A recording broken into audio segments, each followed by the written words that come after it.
Hello. When I hear the word Italy, images fill my head. I see the domed cathedral in Florence, or the canals of Venice. However, when I hear the word Slovenia,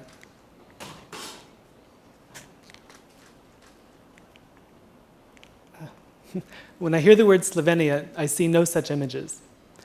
There's some things that I know about Slovenia. I know that it was the first of the former Yugoslav republics to join the EU. I'm told that it's a great place to vacation, but I don't see Slovenia in my head. You might say that for most people there are two kinds of countries, those that you can see in your head and those that you can't. Before I came to Seoul in 1997 to live and to teach, Korea was for me a country of the second type. Again, there were things that I knew about Korea. I knew about the political situation facing North and South Korea. I knew about the Korean War. More than anything else, I knew about Korea through Korean friends I had made in the university and graduate school. They had told me many stories, but still I was missing the images.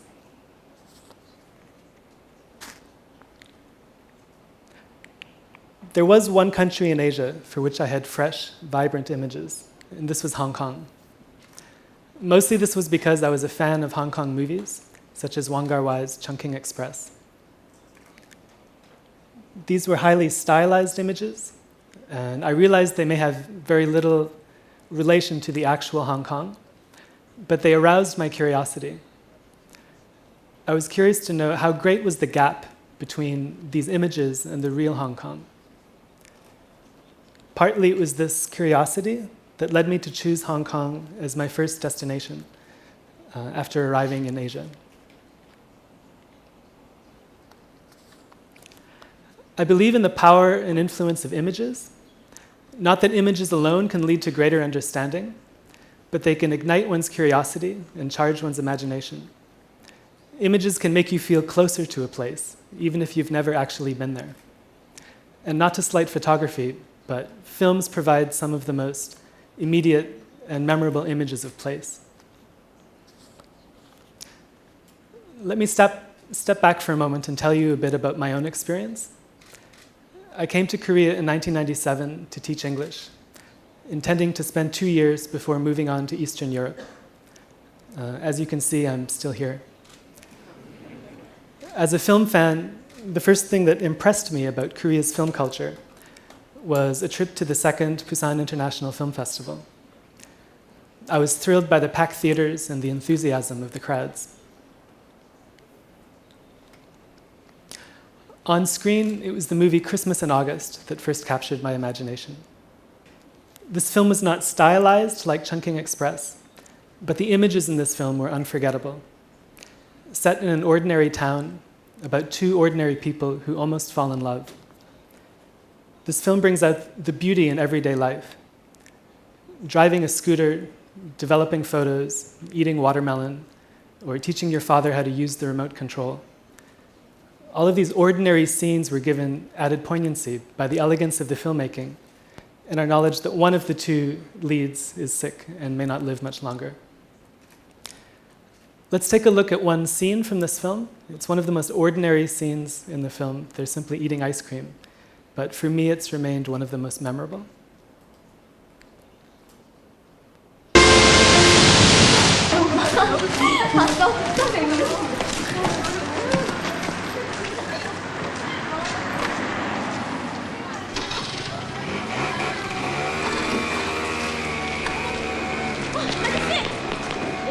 어디 가세요? 아, 나 지금 출장 가는 길인데. 어머, 어떡해. 저희가 너무너무 급한데. 어떡하죠? Watching movies like Christmas in August in the late 1990s made me want to learn more about Korean cinema. However, when I went online to search for more information, there was almost no information in English. This inspired me to start my own website on Korean cinema, even though I had never studied film formally and I didn't really have the qualifications to do so. KoreanFilm.org was launched in April 1999, and although I didn't expect immediate success with the site, soon I began to hear from people all around the world who were discovering Korean cinema. A virtual community started to build up around my website. And for me personally, the site also led to a new career. First, working as a journalist at a film trade magazine, Screen International, and later working as a festival consultant and columnist and teacher. In 2003, I did an experiment. On my discussion board, I asked the question, which Korean films have given you the most vivid and enduring images of Korea? At this point, most of the people who visited my site had never been to Korea. They watched Korean films through DVDs or at foreign film festivals. So I was curious what kind of film would leave them with the strongest impression. The films that they chose were not idealized or exotic portrayals of Korea. They were films like Park Hyung-sik's I Wish I Had a Wife, Ho Jun-ho's One Fine Spring Day, or Bong Joon-ho's Memories of Murder. The film that they chose above all else was Take Care of My Cat by Jung Jae-in. I'd also been deeply impressed by this film. The film is a thoughtful, realistic portrait of 5 young women from Incheon whose friendship comes under strain in the year after they graduate from high school. The characters are vivid and engaging, and the director makes us feel their experiences. The setting, too, is also memorable. One of the visitors to my site, who lived in Boston, wrote on my discussion board, "I never thought I should go to Korea before watching Take Care of My Cat, but now I want to go." Pretty scenery is just not as powerful for me as Jung Jae-in's urban landscapes. Let's take a look at how the director presents the urban landscapes of Incheon and Seoul. 우리 꼬이는 게 아니라 꼬시는 거 아니야? 저 얼굴에?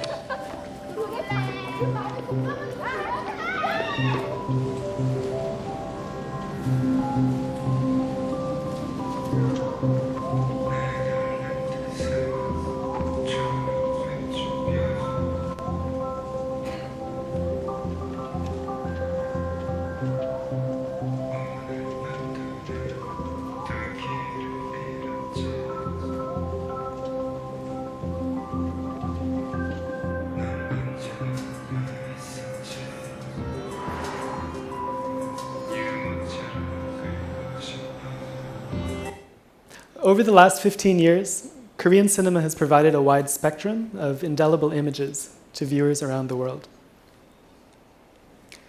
We've seen Sassy Girls, Old Boy,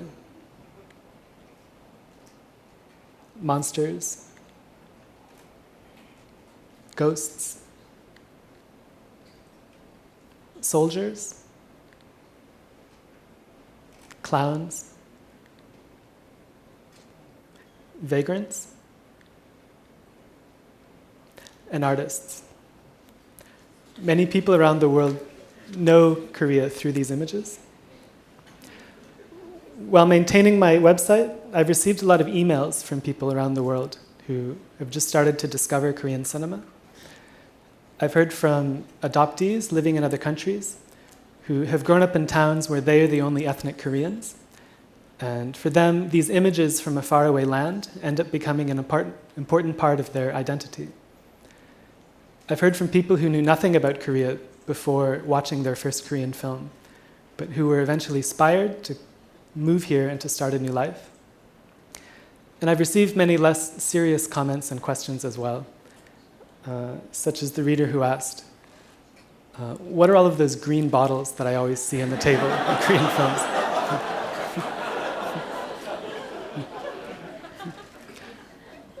My talk today is a mixture of optimism and pessimism. My optimism springs from the belief that films and the images that they convey can be more influential than we realize.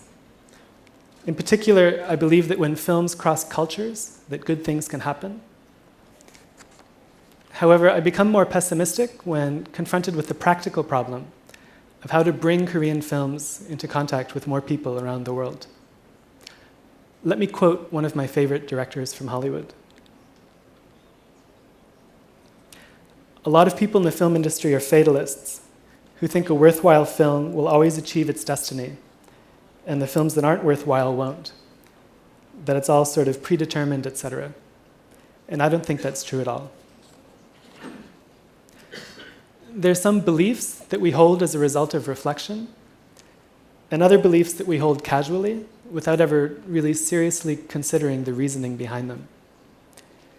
The idea that a good film will find a wide audience and that an undeserving film will not is an example of the second category. Some people might think that there is a sort of survival of the fittest going on, whereby good films overpower bad films and reach more viewers. But it doesn't take much thought to realize that, in this case, the fittest is not the best films, but the films with the most marketing and distribution power behind them. Cinephiles are more likely to understand that large distributors have a tight grip on the commercial film sector, but they might be likely to subscribe to another myth, that the three major film festivals, Cannes, Venice, and Berlin, form a sort of alternate fair system to counteract the unfair commercial one. Personally, I can't believe this either. Years of working in the film industry has convinced me that the programmers for these festivals can be just as close-minded as the Hollywood studios. It's just that they're focused on a different kind of film. What was the most important Korean film of the past 10 years? You could make an argument for Bong Joon-ho's Memories of Murder, but this film was casually passed over by the major film festivals, because at that time, the director was not famous enough. The average person does not really understand how the global film distribution system works, but he or she usually assumes that it works in a beneficial way. The danger of believing in the system is that you may sit back and simply wait for the good films to come across your path, and you will not go out and actively search for them. And to me, this is a tragedy. My concern is that a broken system is preventing people from encountering films that might really impact them. How do you work outside the system? Go on the internet and search for information about films from other countries. Go to a film festival and watch a small film that you know nothing about.